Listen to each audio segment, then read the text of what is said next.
नमस्कार, आप देख रहे हैं जनता मांगे जवाब और मैं हूं आपके साथ कपिल मिश्रा। जनता मांगे जवाब में आज बात करेंगे छत्तीसगढ़ के कवर्धा जिले से एक ऐसा मामला सामने आया है जिसने प्रशासनिक व्यवस्था पर ही बड़ा सवाल खड़ा कर दिया है।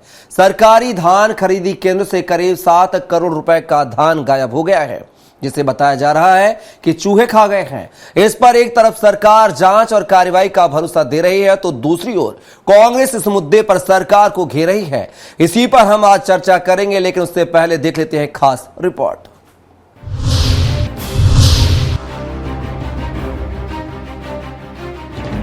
दरअसल कवर्धा जिले के बाजार चारभाटा और बरघरा धान खरीदी केंद्र, जहां वर्ष 2024-25 में समर्थन मूल्य पर खरीदे गए 7,99,000 क्विंटल धान का भंडारण किया गया था, लेकिन जांच में सामने आया है कि 26,000 क्विंटल धान कम है।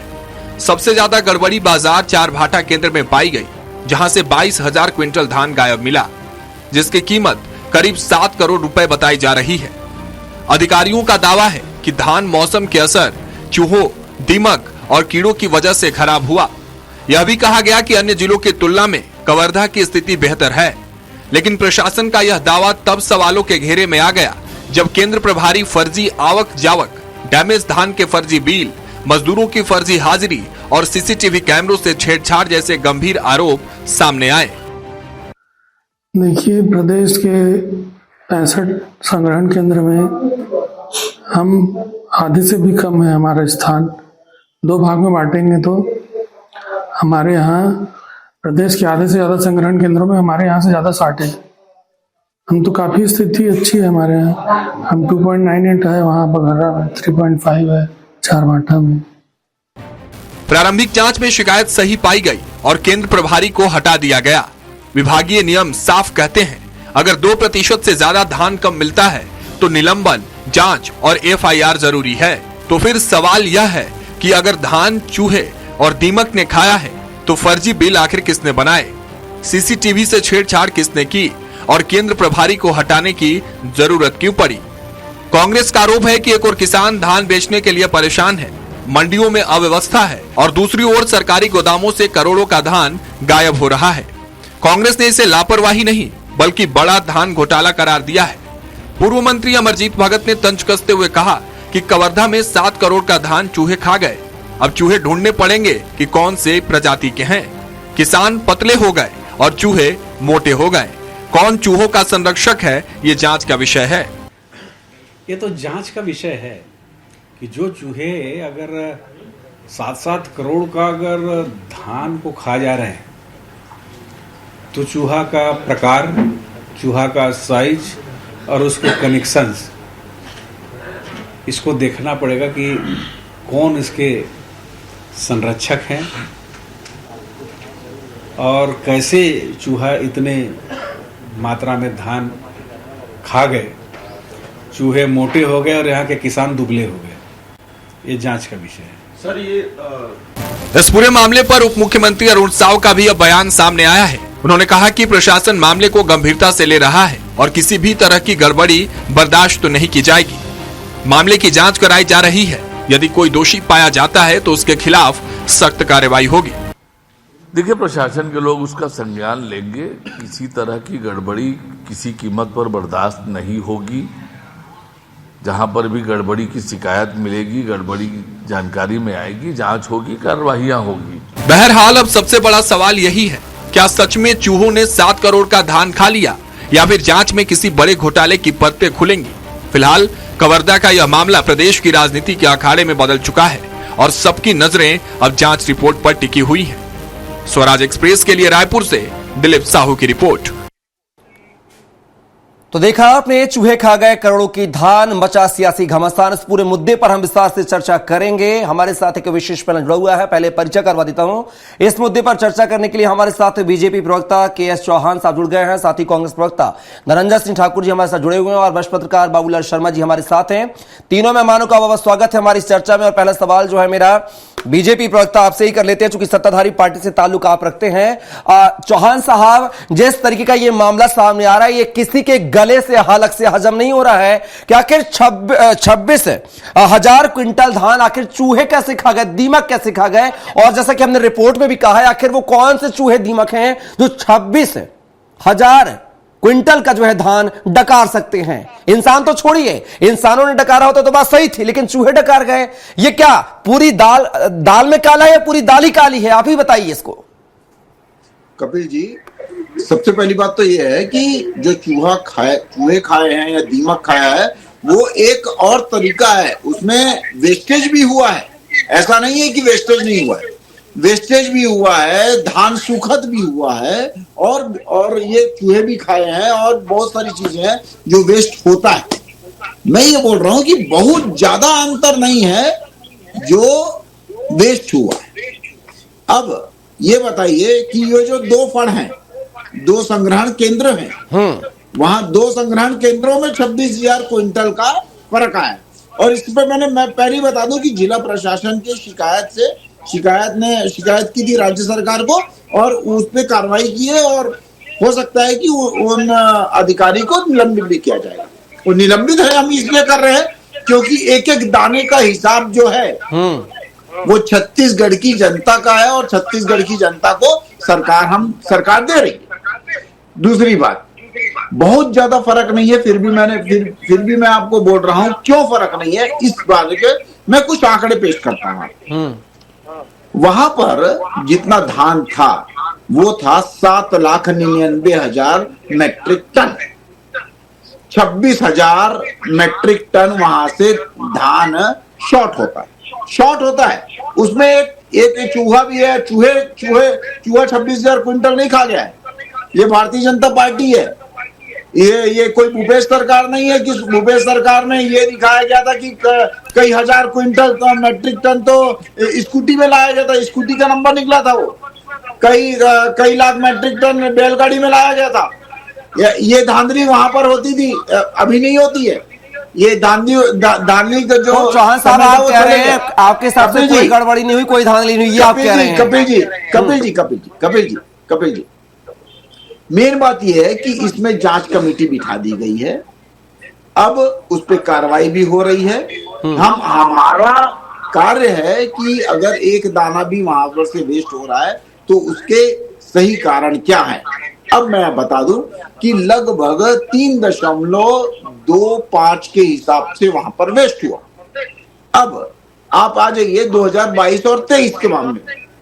2022 और 23 में जब इन्होंने भूपेश सरकार ने आखिरी बार जब धान खरीदा था 104 लाख मैट्रिक टन धान खरीदा था, उसमें लगभग 3.5 लाख मैट्रिक टन वेस्ट हुआ था। 3.5 लाख, लगभग 3.5% वेस्ट हुआ था उस समय।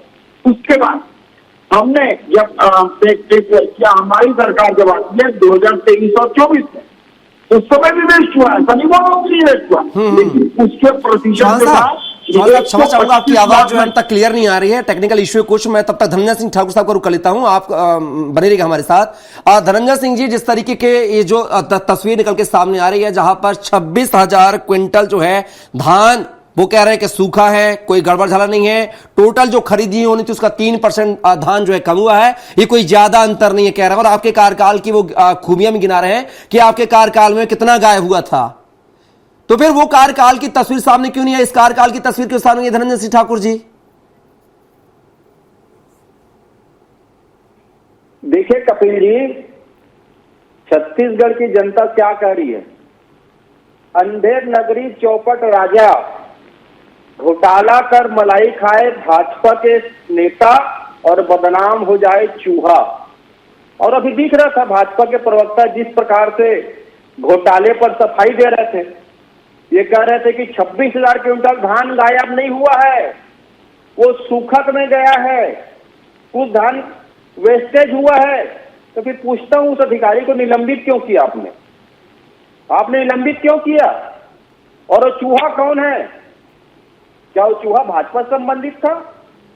क्या वो चूहा सरकारी मान्यता प्राप्त था? वो चूहा क्या संघ की शाखा का था जो इतना धान खा गया? आप भ्रष्टाचार में लिप्त है सरकार। 2023-24 में कपिल मिश्रा जी, आपको बताता हूं, विधानसभा मामला उठा है, 1,000 करोड़ रुपए की धान में गड़बड़ियां हुई है, इसकी शिकायत राज्यपाल महोदय के पास भी हुई है, और अभी तक उसमें जांच नहीं हुआ है।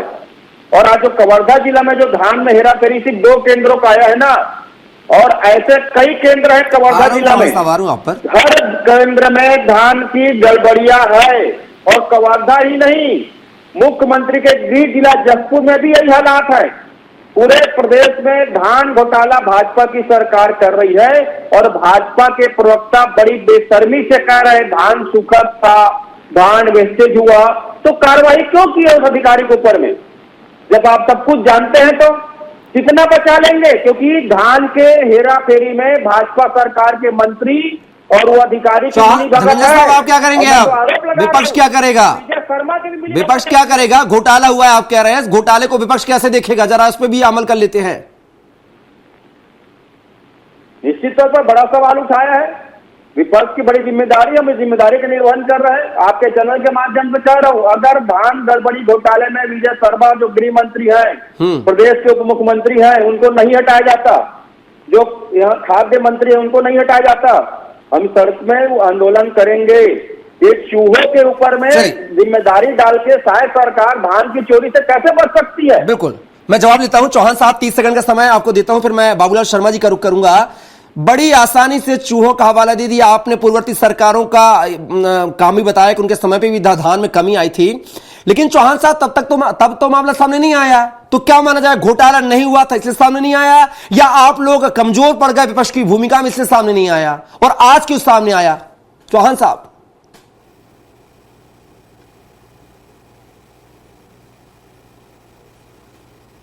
इतना धान पड़ा हुआ था, लगभग 8 लाख मेट्रिक टन पड़ा हुआ था, 7,99,000 मेट्रिक टन वहां पर धान पड़ा हुआ था।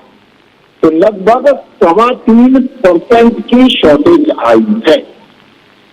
लेकिन आप ये देखेंगे कि 2022 और 23 में कितने परसेंट की शॉर्टेज आई थी, तो 3.5 लाख मेट्रिक टन के लगभग जो शॉर्टेज आई थी 3.5% आई थी, इससे कम आई है शॉर्टेज। लेकिन हम अपना रिकॉर्ड तोड़ेंगे। चौहान साहब मैं यहाँ पे इंटरप्ट करूंगा, आपको इंटरप्ट करूंगा, सुनिए। हमने नहीं, आप पूरी कहानी सुनाएंगे, हम कहानी सुनने को नहीं बैठे। ये बताइए, कई बार खबर हमने देखी किसानों के जो क्विंटल में जैसे 1 क्विंटल धान खरीदते हैं उसमें करीब आप 1 से 1.5 किलो गेहूं ज्यादा लेते हैं, और यही सूखे का बहाना लेकर आप लेते हैं कि धान सूखेगा तो कम आएगी, और जो धान संग्रहण केंद्र है उनको अपनी जेब से पैसा देना पड़ता था उस कमी का। इससे किसानों से आप 1 किलो 1.5 किलो जो धान ज्यादा लेते थे, वो सूखे के लिए तो लेते थे आप। जब 1.5 किलो ज्यादा ले रहे हैं तो ये सूख कैसे गया 26,000 क्विंटल? ये बताइए आप। देखिए, मैं भी कहानी बताने के लिए नहीं बैठा हूँ कपिल जी, मैं तथ्य के आधार पे बात कर रहा हूँ, आंकड़ों के आधार पे बात कर रहा हूँ। शायद साथी प्रवक्ता को ये पता नहीं था कि दोपहर में कितना क्विंटल माल पड़ा हुआ है, और उसके बाद 3.25% भी बोल भी रहा हूँ। लेकिन इनके समय जब लास्ट अगर जो धान खरीदी हुई थी उस समय 3.5% के लगभग वेस्टेज हुआ था। वो क्या था? और उसके बाद हमने 8 से 9% 2023-24 में, और उसके बाद 12% और कम किया 2024-25 में, और अभी 2025-26 में आपके प्रसिद्ध चैनल में मैं बताता हूँ कि 2025-26 में सबसे कम वेस्टेज होगा हमारा धान। लेकिन हमको कड़काई से, हमको बहुत ही नरमी से पेश नहीं आना है, कितना भी वेस्ट हुआ हो धान, लेकिन हमारे को अपनी जो प्रशासन है इसके हिसाब उससे हमारे को कड़ी कार्रवाई हम करेंगे। हाँ। ताकि आगे चलते। अरे कार्रवाई तो करेंगे ही ना, काहे नहीं करेंगे? गड़बड़ी हुई है तो काहे करेंगे ना, क्यों नहीं करेंगे? चलिए चौहान साहब सुन तो लीजिए। ये महज 2 संग्रहण केंद्रों का घोटाला है। मैं बात करूं चारभाटा और बघर्रा संग्रहण केंद्र का। पूरे छत्तीसगढ़ की बात किया तो कितना क्विंटल धान का, जो मैं गायब बोलूंगा, इसको मैं सूखा नहीं बोलूंगा, कितना 1000 क्विंटल गायब होगा? जरा आप आंकलन बता दीजिए। चलिए, और उसकी लागत क्या होगी ये बता दीजिए। शासन को चूना कितना लगा वो बता दीजिए। सुन लीजिए मेरी बात, आपका क्वेश्चन ही गलत है। आपका क्वेश्चन इसलिए गलत है कि जब से धान खरीदी हो रही है, क्या शॉर्टेज नहीं आ रहा है? शॉर्टेज आ रहा है, लेकिन आपको ये भी बता दूं कि जितना वो पिछली सरकार में होता था उससे कम शॉर्टेज पाया। मतलब वो ज्यादा घोटाला करते थे, आप कम घोटाला कर रही है करना चाहिए। चलिए, मैं आपसे बाद में बात करूंगा चौहान साहब। नहीं, इस तरीके की बात नहीं होगी, इस तरीके की चर्चा नहीं होगी चौहान साहब। मैं आपसे कह रहा हूं बाबूलाल शर्मा जी, जिस तरीके से ये जो 26,000 क्विंटल धान के घोटाले की खबर सामने आई है, आवक जावक रजिस्टर चेक किए गए, फर्जी बिल भी मिले हैं, वहां पर सीसीटीवी फुटेज गायब मिले हैं, केंद्र प्रभारी को हटा दिया गया है। महज 4 भाटा और बघर्रा संग्रहण केंद्र का यह मामला है। पूरे छत्तीसगढ़ की बात की जाए तो लगभग बाबूलाल शर्मा जी कितना घोटाला हम बोले हैं पत्रकारिता की भाषा में, हालांकि वो सूखे का हवाला दे रहे हैं, कितना सरकार को शासन प्रशासन को चूना लगा है।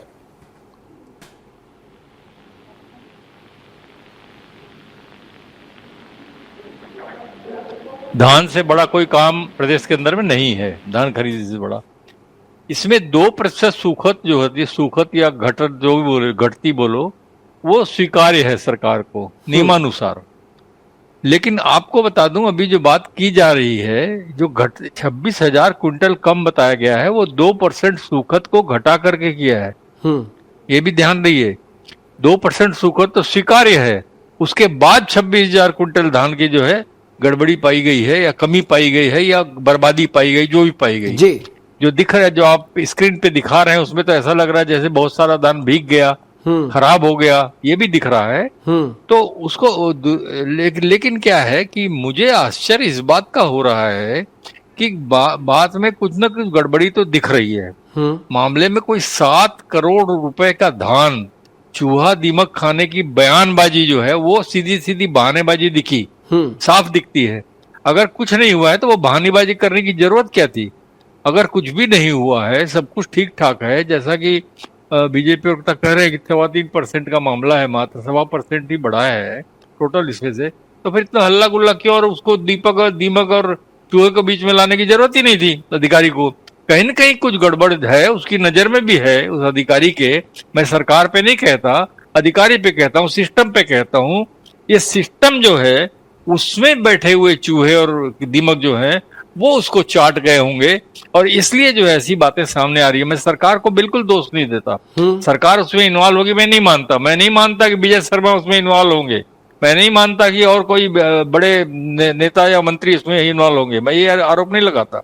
लेकिन गृह मंत्री के क्षेत्र में, विजय शर्मा के क्षेत्र में, जो प्रसिद्ध हैं कार्रवाई करने के लिए, उसके क्षेत्र में अगर सिस्टम में बैठे हुए चूहे और दीमकों की इतनी हिम्मत बढ़ गई है कि वो 7 करोड़ का धान पचा लें, ये मेरे को बड़ा आश्चर्य लग रहा है। और निश्चित रूप से जो है ये बड़ी गजब की स्थिति है। राज्य की स्थिति क्या होगी, इसमें विचार किया जा सकता है।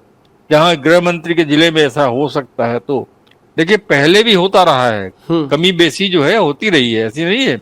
मैं ये नहीं कहता कि कांग्रेस के दौर में नहीं हुआ है, कांग्रेस के दौर में भी हुआ है, जोगी जी के दौर में भी हुआ है, रमन सिंह के दौर में भी हुआ है।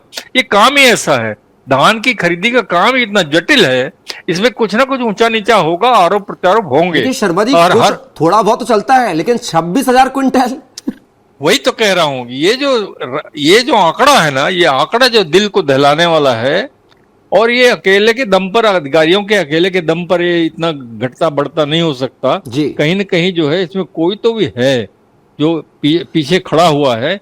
मैं आज सरकार के किसी बड़े मंत्री या किसी के ऊपर कुछ नहीं कह रहा हूं, लेकिन कोई तो है, सवाल है जो उनका जवाब भी लाजमी होता है। बाबूलाल शर्मा जी, और चौहान साहब, आपने सुना बाबूलाल शर्मा जी को, वो कह रहे हैं कि 2% की सूखत जो है वो काटने के बाद ये 26,000 क्विंटल का जो है धान लापता है। ऐसे क्या इसको अभी भी आप सूखत मानेंगे? चूंकि आप सूखत का हवाला दे रहे थे कि सूख गया है, लेकिन जिस तरीके की तस्वीरें बयां कर रही हैं वो देखिए आप अपने आप में, क्या धान सूखा है, उसकी बर्बादी की गई है, या लापरवाही, जिम्मेदार अधिकारी कर्मचारियों की लापरवाही सामने आई है?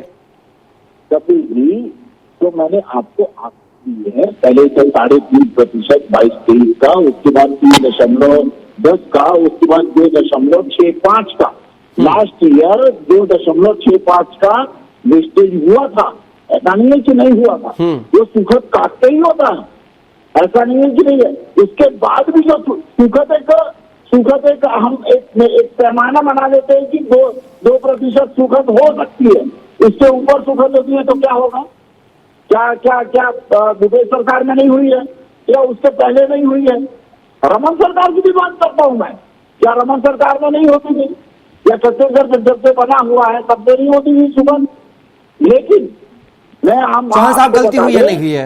अभी जो सुखद हुई है, पिछले साल हुई, जो सुखद जो वेस्टेज हुआ है वो लगभग 2.6% के आसपास हुआ है, 2.65%। लेकिन आज ये जो वेस्टेज दिख रहा है वो 3.25 का दिख रहा है।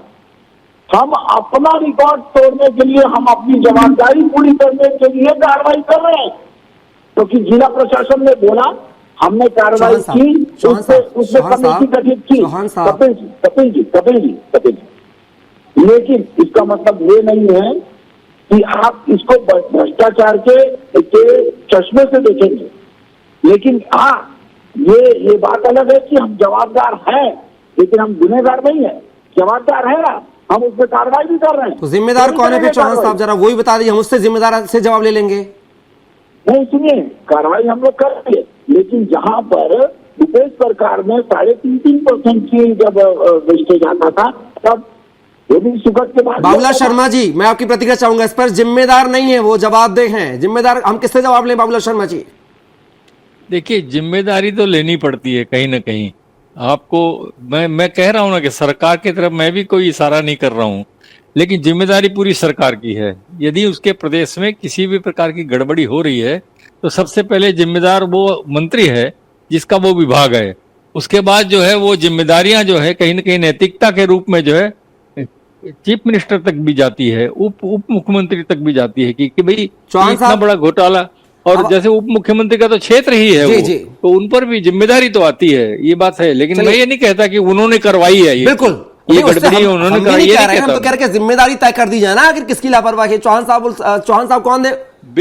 बिल्कुल जिम्मेदारी तय हमारी ही है, हमारी है जवाबदारी, लेकिन हम गुनहगार नहीं, जवाबदारी है ना हमारी। इसी वजह से तो हमने अपनी कार्रवाई की ना, जिला प्रशासन की। तो आप मानते हैं चौहान साहब की गलती हुई है, जिम्मेदार अधिकारी कर्मचारी से गलती हुई है, मानते हैं? नहीं, मुझे एक बात बताइए, गलती कैसे हुई है, ये कैसे बोल देंगे आप? कैसे बोल सकते हैं गलती हुई है? उसके ऊपर जांच कमेटी लगी हुई है, जांच कमेटी की रिपोर्ट आएगी, उसके बाद दूध का दूध और पानी का पानी होगा। हमारा काम क्या है? चलिए, समय का मैं जवाब लेता हूँ, धनंजय जी से जवाब लेता हूँ। धनंजय जी, कपिल जी, हाँ, क्या आप बोल सकते हो गलती हुई है, या आप बोल सकते हो? थोड़ा सा वॉल्यूम टेस्ट कर दीजिए इनका, चौहान साहब। लेंगे हम लोग निर्णय नहीं ले सकते। जांच कमेटी जो है, जांच कमेटी के आधार पर निर्णय होगा, हम नहीं निर्णय दे सकते। हम कैसे निर्णय ले सकते हैं? क्या आप बोल सकते हैं कि क्या ये पास है? क्या आप बोल सकते हैं गुनहगार है? चौहान साहब, आप कह रहे हैं कि जिम्मेदारी हमारी नहीं है। ये जो एक अधिकारी को आपने जो हटाया है, केंद्र प्रभारी को, फिर क्यों हटाया? फिर जब सब कुछ सही था तो क्यों हटाया? फिर चोर की दाढ़ी में तिनका बोलेंगे चौहान साहब इसको? मैं वही तो बोल रहा हूँ आपको। जब पिछली बार 2.65 का वेस्टेज होता है, इस समय ये 2 पढ़ में 3.25 का वेस्टेज होता है, उस पर ये कार्रवाई होती है, उस पर जांच कमेटी बैठती है। हमने जो काम था, हम जवाबदारी से अपना काम कर रहे हैं, लेकिन हम गुनहगार नहीं हैं। ये हमारा बोलना है, जवाबदारी हमारी है, लेकिन गुनहगार नहीं है। उसी की वजह से ये पूरी कार्रवाई हो रही है। गुनहगार तो कोई नहीं कह रहा आपको, आप तो ये चाह रहे हैं कि सरकार चूंकि आपकी है, जवाबदेही आपकी बनती है, तो जिम्मेदारों पर कार्रवाई होगी नहीं, हम तो इतना चाह रहे हैं। इसमें आप इतना हाइपर हो रहे हैं, इतना कार्रवाई तो हो ही रही है, अगले घंटे से कार्रवाई हो रही है। चलिए, धनंजय सिंह, बिल्कुल चौहान साहब, हम देखेंगे, समय बताएगा, जांच बिठा दी आपने, समय बताएगा क्या कार्रवाई होती है, या फिर वो चूहे जो है फरार हो जाते हैं। धनंजय सिंह जी, यहाँ पर चौहान साहब आ रहे हैं, वो समय का भाव है, दूसरों को भी सुनने का साहस रखिए, दूसरों का सुनने का भी साहस रखिए आप, ठीक है ना? चौहान साहब माफी चाहेंगे, धनंजय सिंह ठाकुर जी यहां पर वो कह रहे हैं कि मतलब पनिशमेंट करना हमारा काम नहीं, हम सिर्फ जिम्मेदारी निभा रहे हैं, दायित्व निभा रहे हैं, जो उस कमियां उसकी खामियों को हम वो निकालने की कोशिश करेंगे, और हो सकेगा तो कार्रवाई भी करने की कोशिश करेंगे। लेकिन अभी तरीके से वो धड़क से जो जवाब आना चाहिए था ना कि हाँ, हम पकड़ेंगे जिम्मेदारों को जो भी घोटाले में शामिल, उस पर कार्रवाई करेंगे, वो चीज निकल के सामने नहीं आई है। अब विपक्ष की भूमिका के तौर पर आपको कैसे देखें, आपकी पार्टी को कैसे देखें? क्योंकि सही विपक्ष वही जो सरकार को सही मार्ग पर चलाने का रास्ता दिखाए। अगर सरकार सही से नहीं चल रही है तो उसमें विपक्ष भी कहीं ना कहीं दोषी होता है। धनंजय जी, निश्चित तौर पर विपक्ष जिम्मेदारी का एहसास दिलाए, मैं आपको धन्यवाद देता हूं। और मीडिया भी विपक्ष ही होता है, उसकी अपनी जिम्मेदारी है। आपको याद होगा, मैंने पहले ही वक्तव्य में शुरू किया था कि 2023-24 में 1000 करोड़ रुपए की धान की गड़बड़िया हुई थी और नेता प्रतिपक्ष विधानसभा में चरणदास महंत जी ने इस बात को सदन में भी उठाया था और राज्यपाल महोदय जी को भी शिकायत किए थे। हम शिकायत किए, क्या सरकार ने जांच किया? क्या राजभवन ने उसकी जांच की? क्या दोषियों पर कार्रवाई किया? हमारे पास जांच करने की पावर नहीं है। हमने पूरा पक्ष रखा, पहली बात। दूसरी बड़ी बात, अभी जिस प्रकार से भाजपा के प्रवक्ता कह रहे थे कि घोटाला नहीं हुआ है, सुखद हुआ है, और आपने उनसे पूछा जिम्मेदार कौन, तो बोलते हम जिम्मेदार नहीं है जी। तो ऐसा लगता है कि कल भाजपा के प्रवक्ता ये ना कह दे कि सरकार जिम्मेदार नहीं है धान चोरी हुआ तो। किसान अगर धान बेचने जाता नहीं और धान किसान बेचता नहीं तो धान चोरी नहीं होती है, किसानों को भी जिम्मेदार ठहरा सकते हैं, क्योंकि ये जो सरकार है ये घोटालेबाजों की सरकार है, कमीशन खोरों की सरकार है। धनंजय, समय का अभाव है। बाबूलाल जी 30 सेकंड की प्रतिक्रिया। धनंजय, समय का अभाव है। जिस तरीके की बात सामने आ रही है, हालांकि चौहान साहब स्वीकार कर रहे हैं कि हम जिम्मेदारों पर कार्रवाई करेंगे, क्या कहेंगे? मेरा एक कमेंट यही है कि इसमें जिम्मेदारी तय हो कि किस व्यक्ति की गलती है। 7 करोड़ का जो आंकड़ा है ये पैसा जनता का है, किसी सरकार का नहीं है, जनता का पैसा है। वसूली तय हो, कोषालय में ये पैसा वापस आए, तब की बात है। नहीं तो क्या है, ये घोटाले होते रहते हैं, बातें होते रहती है, आरोप प्रत्यारोप लगते रहते हैं, कुछ होता जाता नहीं है। पैसा वसूल होकर के वापस आना चाहिए, जिम्मेदारी तय होनी चाहिए। बिल्कुल बाबूलाल जी, बड़ी बात आपने कही है कि यह जो है कार्रवाई जो है बोलना उचित नहीं है, लेकिन कार्रवाई होकर उन पर दोषियों पर कार्रवाई भी, चाबुक भी चले प्रशासन का। साथ ही जो पैसा जो जनता का, किसानी के खून पसीने की कमाई जो है बर्बाद हुई है, उसका भी जो हिसाब होना चाहिए। चौहान साहब आशा करते हैं कि आपकी सरकार जो जिम्मेदारों पर कार्रवाई करेगी और भविष्य में इस तरह की घोटाले ना, इस तरह के चूहे पैदा ना हो जो इस धान को खा जाए। ऐसे भी आप नैतिकता से जिम्मेदारी का निर्वहन करेंगे, ऐसी हमारी उम्मीद है। फिलहाल के लिए चर्चा में हिस्सा बनने के लिए धनंजय सिंह जी आपका, साथ ही चौहान साहब आपका, साथ ही बाबूलाल शर्मा जी आपका बहुत शुक्रिया। तो देखना होगा कि छत्तीसगढ़ में 26,000 क्विंटल के धान को चूहे खा गए। हालांकि जो है अधिकारी कर्मचारियों की यह वकालत है, लेकिन जांच बिठा दी गई है, संग्रहण केंद्र के अधिकारी को हटा दिया गया है। अब देखना होगा कि सरकार जो है अब इन जो अधिकारी हैं, जो भ्रष्टाचार अधिकारी हैं, इन पर किस तरीके की कार्रवाई करेगी और कि 26,000 क्विंटल का जो धान है उसकी जो रकम क्या है कोषालय में जमा हो पाएगी या नहीं, यह भी दिखना दिलचस्प होगा। फिलहाल के लिए मुझे दीजिए इजाजत, नमस्कार।